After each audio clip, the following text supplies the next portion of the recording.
It's been a while, Tetsu, ladies and gentlemen. I'm Apollo.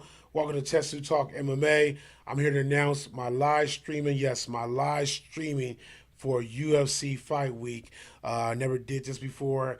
It's my actual first time going to Fight Week. I've been a lot of fighting events, UFC as well, but I never have been, to Fight Week. So you guys will have all access through me. So it's like when I'm walking around live streaming my experience with UFC Fight Week, you guys get to experience it with me. I will be going tomorrow on 4th of July to UFC workout with Tough Enough Finale fighters working out. Also UFC 226 fighters working out as well. Daniel Cormier, Stipe, Max Holloway and Ortega and other fighters as well that's on the card will be working out. So you get to see me walk around, film that. Also in my experience with that event. The next day, which will be Thursday, you will see me at the UFC press conference for UFC 226. You get to see my experience with that live stream. Also, you can see my experience the day after Friday.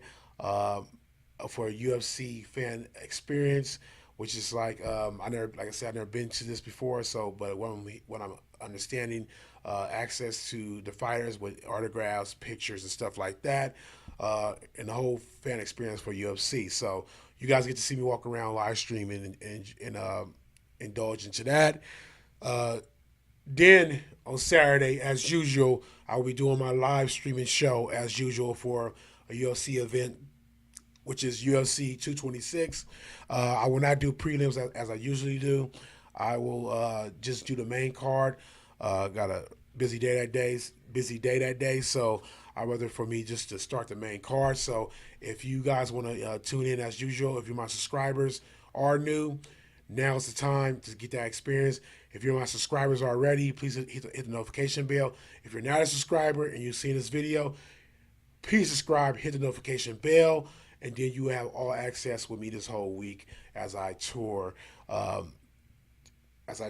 all the events for UFC fight week. So, if you're a fan of UFC and you wanna and you can't be there for the fight week and you wanna experience what I experienced, please do subscribe. Please do hit the notification bell. Uh, Tomorrow I will start that fun experience so you can experience it with me live stream. Now I will be getting into my UFC predictions for 226.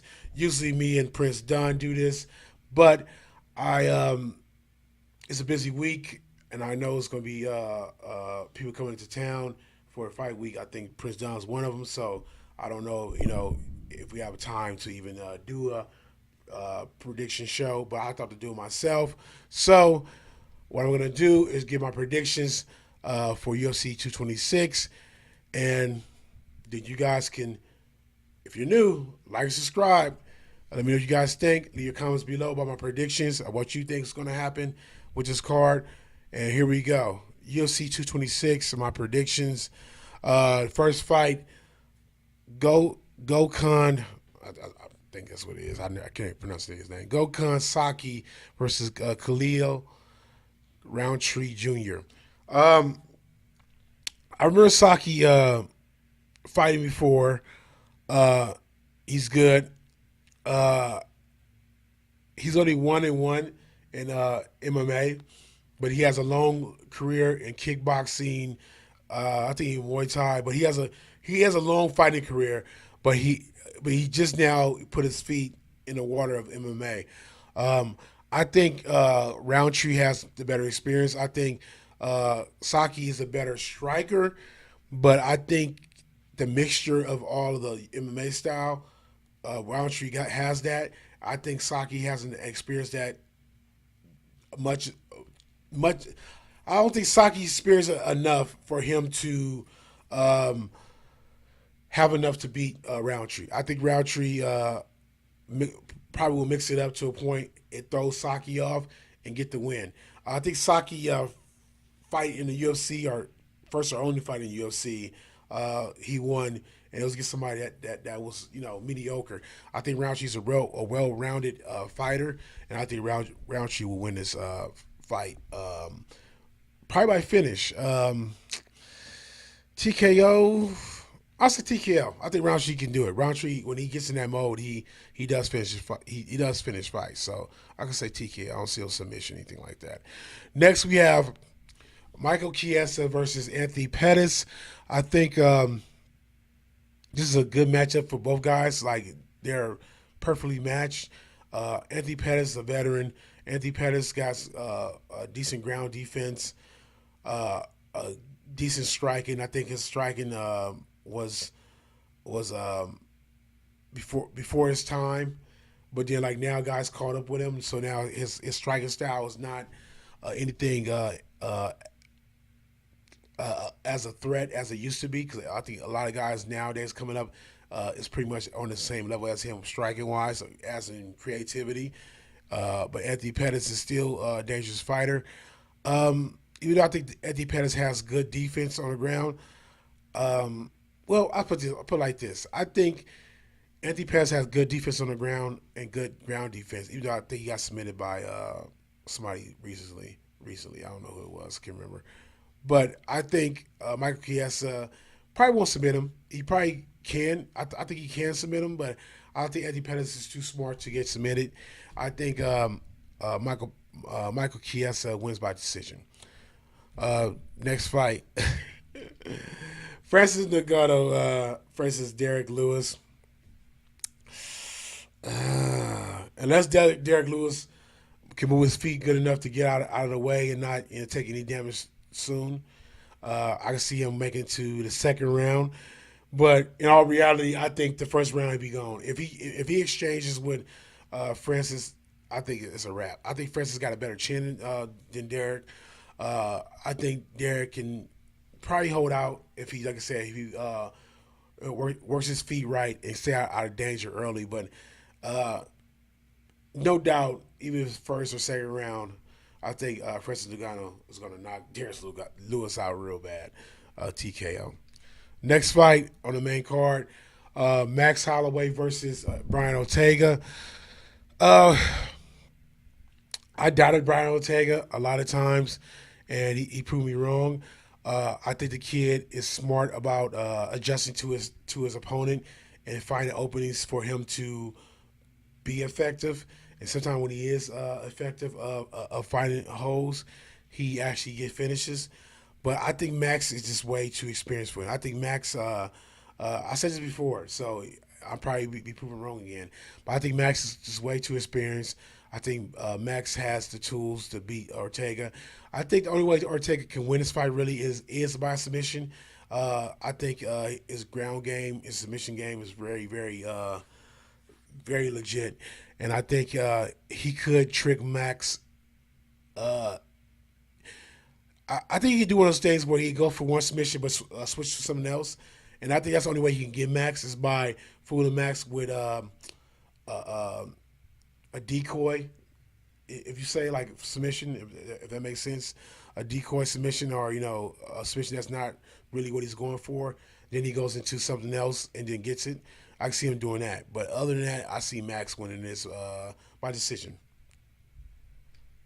Next we have Stipe, the main event evening, the two title holders, light heavyweight, and heavyweight title holder, Stipe Miocic, I always mess his name up, versus Daniel Cormier. I think this is a very intriguing fight. I think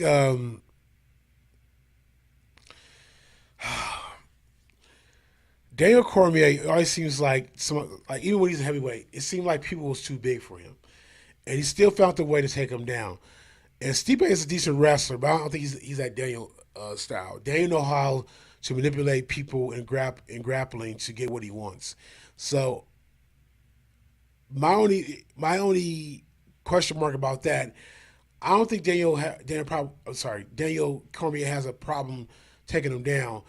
It is the question is Stipe strong enough to not be taken down? That's the thing about it. Like, I think that Daniel will have all the tools to manipulate the grapple to take him down, but can Stipe be strong enough to withstand a takedown from being done? That's the question I got. I don't know how strong Stipe is, but Daniel fought bigger guys our big ass guys is Stipe, but I don't know if they're as strong as he is.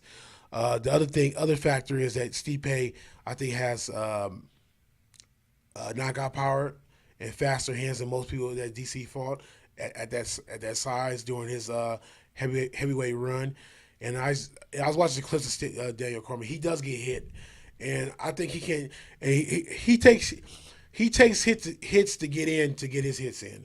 I mean, especially against guys that's bigger than him. If they're smaller, I think he stays out. But he knows that he needs to get in to get his shots in. And I know Daniel's going to try to do that. I'm pretty sure Stipe is prepared for Daniel trying to clinch and dirty box. And I think it's a dangerous game against Stipe to try to get in and dirty box and then Daniel get caught, just as Verdum did. And it's rare that somebody can catch you and hurt you bad with short length punches. But Stipe proved that his punches from even the length of 2.5 feet, whatever, or 3 is as lethal as it is full length. So, but I'm gonna go with DC because I think DC is a very smart fighter. I think DC actually will come with a game plan to defeat Stipe, no problem. The problem is I'm just nervous about DC getting caught on the way in. If DC can withstand a punch or DC can find a way not to get caught clean and get in, I think DC will have a good night. So I'm just gonna go for some reason I'm just gonna go with a Daniel Cormier decision. So that's my predictions for UFC 226. The main card. I always do that. But before I go, once again, like and subscribe if you're new. If you're still, if you're a current subscriber, please hit the notification bell.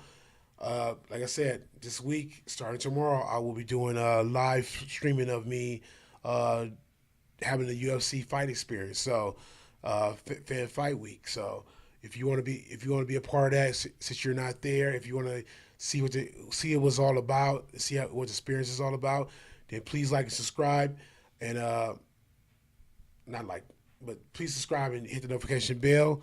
And until next time, everybody, as usual, keep it testing.